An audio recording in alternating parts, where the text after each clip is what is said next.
Le Conseil des ministres s'est tenu ce 19 avril 2023 sous la présidence effective de son Excellence le capitaine Ibrahim Traoré, président de la transition et chef de l'État. Le Conseil a examiné et adopté plusieurs rapports importants. C'était le cas notamment au ministère de la fonction publique, du travail et de la protection sociale. Et pour ce qui concerne ce ministère, le Conseil a adopté un rapport relatif à une demande d'autorisation de recrutement sur concours au titre de l'année 2023. Et pour en donner les détails, j'invite ici mon collègue ministre d'État, le ministre Bassolma Bazi. Effectivement, le Conseil des ministres a autorisé le lancement de recrutement des agents de l'État pour l'année 2023, conformément aux attributions du ministre d'État, ministre de la fonction publique, du travail et de la protection sociale, conférées à travers le décret numéro 2022-996 du 2 décembre 2022. En entrée de jeu, avant de les aborder, je tiens sincèrement à encourager l'ensemble des agents de l'État, mais aussi les travailleurs du privé qui, dans cette situation très difficile de la nation, continuent de faire le meilleur d'eux-mêmes pour servir leur pays. Je tiens aussi à signifier ma reconnaissance à l'ensemble des membres de ce Conseil de ministres qui, malgré la situation très difficile, surtout côté financier, ont accepté et comprennent que tout doit se tenir. La lutte contre l'insécurité via l'utilisation des armes, à savoir les VDP, les forces de défense et de sécurité, on doit aussi songer au fait que l'État doit tenir debout à travers l'ensemble de ses agents. Si on estime qu'un certain nombre de causes qui justifient l'insécurité à l'heure actuelle est liée au fait que l'absence de l'État a été remarquée à certains points, ce Conseil de ministres, à travers l'ensemble des représentants, des différents ministres, avec le Premier ministre et son Excellence, le Président du Faso en tête, ont travaillé de sorte à tenir compte de ces aspects pour autoriser le recrutement des agents de l'État. Vous me permettrez également de dire que la transition est une période exceptionnelle en termes d'énergie consentie dans le recrutement des agents de l'État, parce que quand nous prenons au niveau des eaux et forêts, il y a déjà 2000 qui sont sur le terrain en train de compétir pour le recrutement. Au niveau de la police, nous avons autour du demi-millier qui seront lancés d'ici là. Au niveau de l'armée, de la gendarmerie, il y en a eu. Et là, ce sont les autres aspects de l'administration de l'État qui ont été autorisés pour le recrutement. Pour cette année 2023, nous avons eu l'autorisation de recruter 7218 agents en concours direct. Contrairement à l'année 2022 où le nombre était 6069 agents à recruter. Donc nous avons eu une augmentation cette année de 1149 agents de plus. Donc en pourcentage, ça fait 18,93% d'augmentation au niveau des concours directs. Mais au niveau de ces concours directs, l'accent a été mis également par le gouvernement sur les secteurs prioritaires en lien avec la situation nationale et la vision de la transition. Et ces secteurs sont autour de trois, notamment l'agriculture, où nous avons estimé qu'il fallait augmenter le nombre des agents à recruter là-bas à 235. Nous avons la transition digitale, où le nombre est passé à 301 agents à recruter. Au niveau des médecins également, donc au niveau de la santé, nous sommes allés jusqu'à 560 médecins cette année à recruter. Mais il faut noter que à l'issue de l'étude que nous avons engagée sur le recrutement, sur la base des dispositions, mesures nouvelles, nous avons dit qu'il n'y en aura plus dans la fonction publique parce qu'il n'y a que 2 mesures de recrutement au niveau de la fonction publique. Ce sont les concours directs et ce sont les concours professionnels. Donc pour 2023, je rappelle qu'il y a 7218 postes à pourvoir au niveau des concours directs. En ce qui concerne le concours professionnel, nous avons cette année 5383 postes à pourvoir, contrairement à 2022 où il y avait 5385. Donc ça veut dire qu'il y a 2 postes de baisse comparativement en tout cas à 2022. Nous tenons tout simplement, une fois de plus, à signifier que l'État a fait beaucoup d'efforts dans la mesure où, en termes d'impact budgétaire, donc la masse salariale, le recrutement de ces agents, que ce soit au concours direct, concours professionnel, aura un impact financier de 22 milliards et 405 millions 280 112 francs CFA. Donc, contrairement à 2022, où l'impact financier était estimé à 17 milliards 196 millions 765 228 francs CFA. Donc, le recrutement de cette année 2023 fait une hausse budgétaire de 30,28%. Donc, tout ça, c'est pour indiquer l'impact consistant que a voulu consacrer ce Conseil des ministres pour permettre à la jeunesse d'avoir de l'emploi. Certes, à la jeunesse d'avoir de l'emploi, mais en même temps servir un État qui doit rester viable.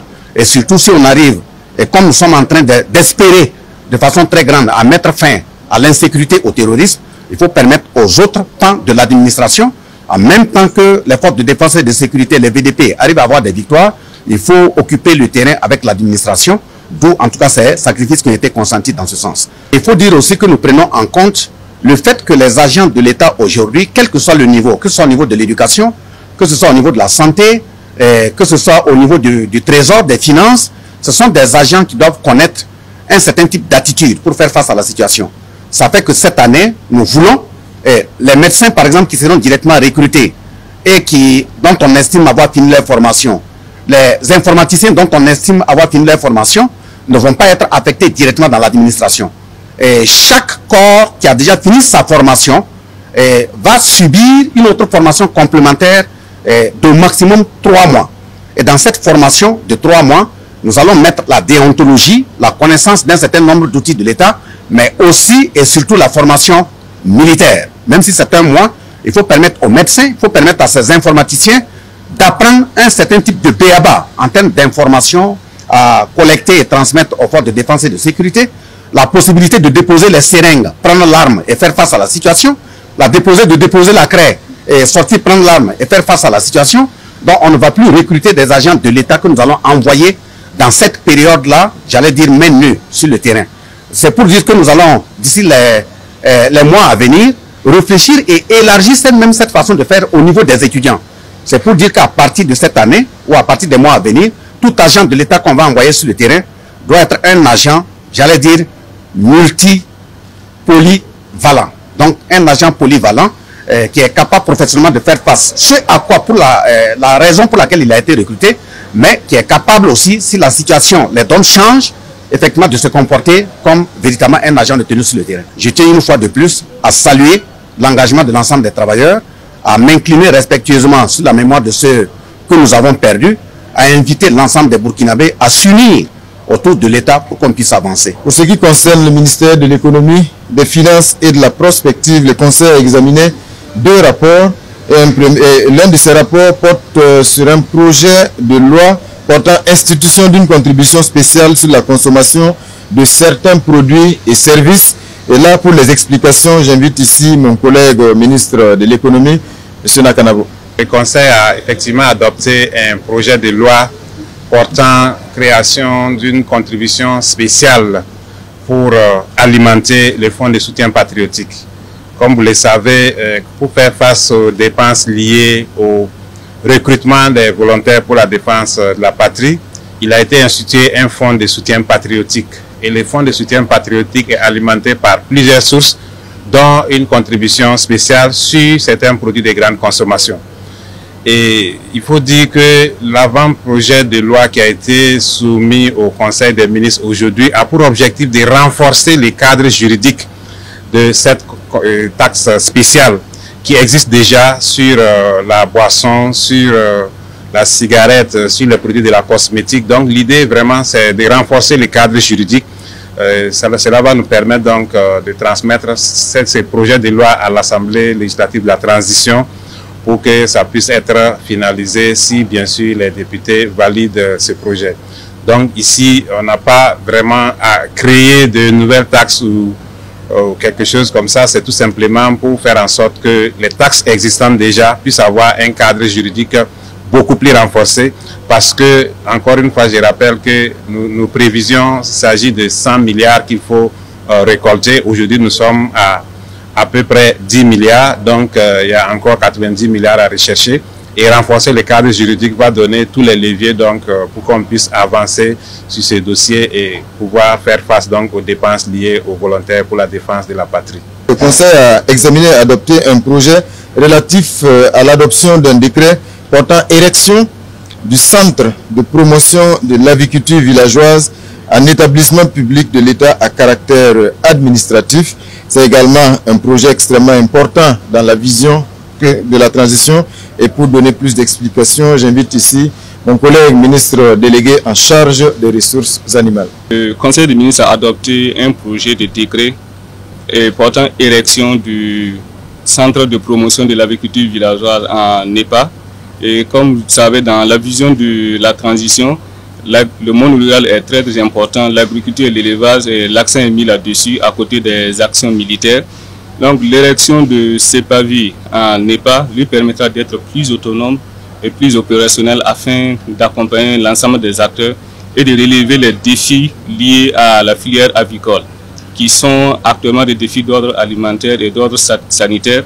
Cette autonomisation de CEPAVI permettra de relancer la filière avicole qui est actuellement touchée par la crise sanitaire de la grippe aviaire de 2021. Au titre du ministère de l'énergie, des mines et des carrières, le Conseil a également examiné un projet de loi très important. Il s'agit du projet de loi modificatif de la loi portant code minier au Burkina Faso pour intégrer de nouvelles dispositions. À ce titre, j'invite ici mon collègue ministre des Mines, le ministre Simon-Pierre Boussine. Effectivement, le Conseil des ministres a adopté un avant-projet de loi portant modification du Code minier de 2015, notamment en son article 26 et 30. Alors, vous savez que le gouvernement a adopté un décret créant donc le Fonds de soutien patriotique.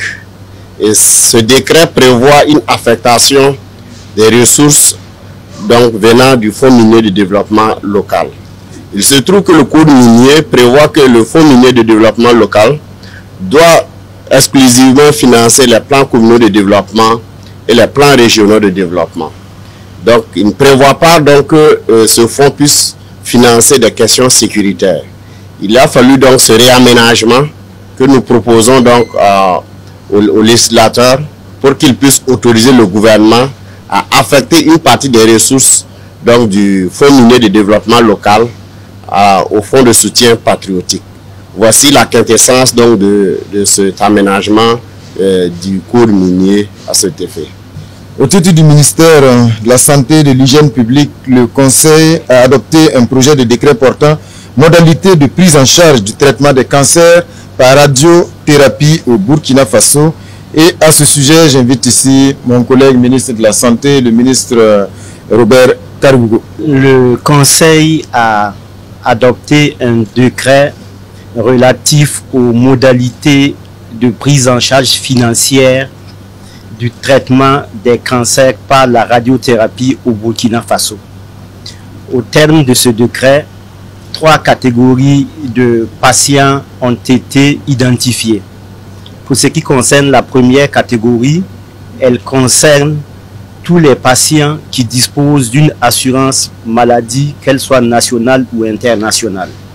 Pour ces patients, ils assurent eux-mêmes leur prise en charge en collaboration avec leur assureur. Pour ce qui concerne la deuxième catégorie, elle concerne les patientes qui présentent un cancer féminin, c'est-à-dire un cancer du col de l'utérus ou un cancer du sein. Cette catégorie concerne aussi les enfants de moins de 15 ans qui présentent un cancer, et cette catégorie concerne aussi les patients qui présentent un cancer de la prostate. Et aussi, elle concerne cette catégorie les indigents. Donc pour cette catégorie, l'État assure 100% de la prise en charge financière du traitement par la radiothérapie, ce qui est énorme. Et pour la troisième catégorie, elle concerne tous les patients qui ne sont pas pris en compte par les 2 premières catégories suscitées. Et là, l'État assure 70% de la prise en charge financière et les 30% sont assurés par le patient. Et donc l'adoption de ce décret permet d'améliorer l'accessibilité financière des populations, des patients au traitement par la radiothérapie au Burkina. Voilà donc pour ce qu'on pouvait retenir des grands dossiers examinés aujourd'hui en Conseil des ministres. Merci.